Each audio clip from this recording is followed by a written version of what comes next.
ఎవరు కనివిని ఎరగనిది.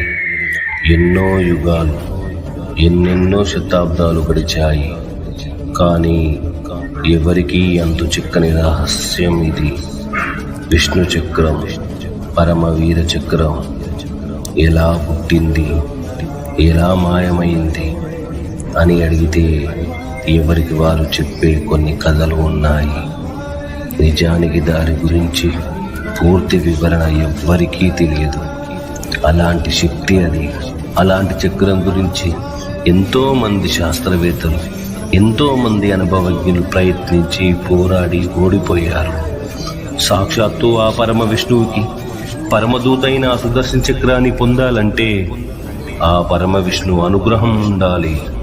అలాంటి అనుగ్రహం ఎవరు పొందుతారో చివరికి ఆ సుదర్శన చక్రాన్ని వారే సాధిస్తారు. కానీ ఇంకా కొంతమంది మూర్ఖులు ఆ సుదర్శన చక్రాన్ని పొందడానికి ప్రయత్నాలు చేస్తూనే ఉన్నారు. కానీ నా తమ్ముని బ్రతికించుకోవడానికి ఆ దేవునితోనైనా పోరాడి తీసుకొస్తా. విష్ణు ప్రచోదయాత్ వాసుదేవాయ ధీమహి